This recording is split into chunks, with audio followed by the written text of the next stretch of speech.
أعوذ بالله من الشيطان الرجيم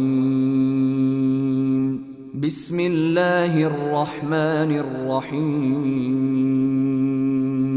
In the realm of Surah Al-Baqarah, verse 203. واذكروا الله في أيام معدودات فمن تعجل في يومين فلا إثم عليه ومن تأخر فلا إثم عليه لمن اتقى واتقوا الله واعلموا أنكم إليه تحشرون.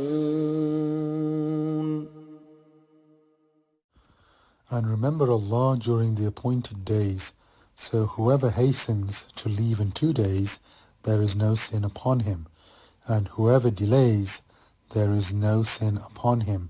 For he who fears Allah, and fear Allah and know that to him you will be gathered.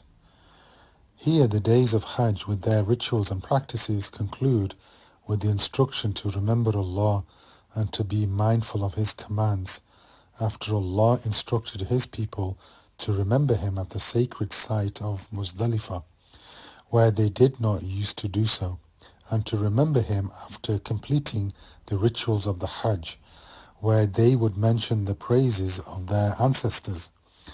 This verse directs them to remember Allah subhanahu wa ta'ala in the appointed days. These appointed days refer to the days of Mina, the 11th, 12th, and 13th of Dhul Hijjah, known as the days of Tashriq.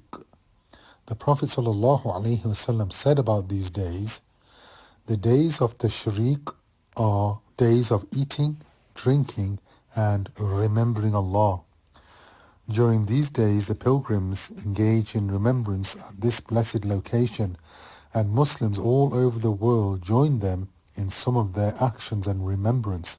The pilgrims sacrifice animals to complete their rites, while other Muslims perform sacrifices for Eid, and they share in the charity with the pilgrims.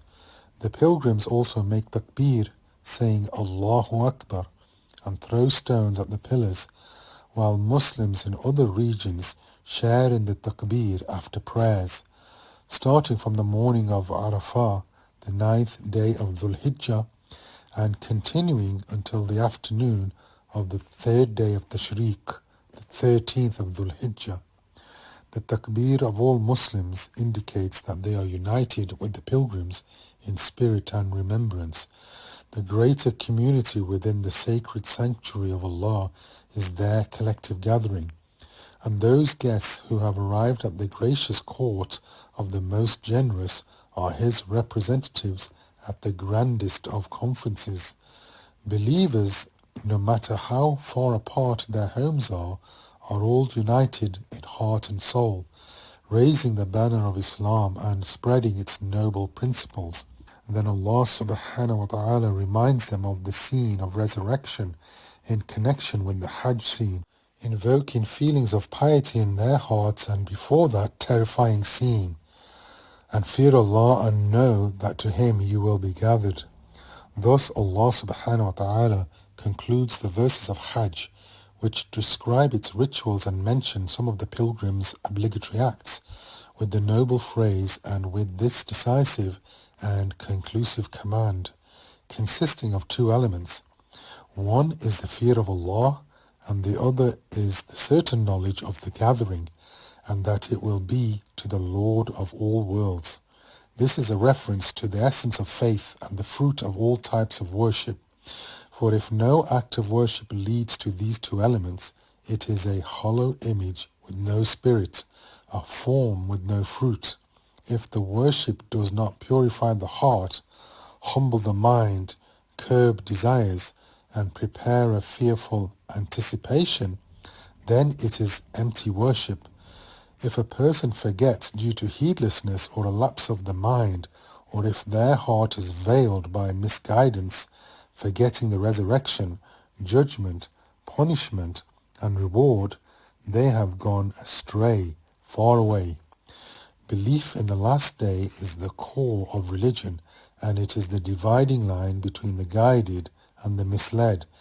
Whoever views this life as the end, with no afterlife, has certainly lost a great loss. They have lost their soul, their life, and the spiritual consolation that enables them to endure the hardships of life in hope for what lies beyond. And Allah knows best. Walhamdulillahi Rabbil Alameen.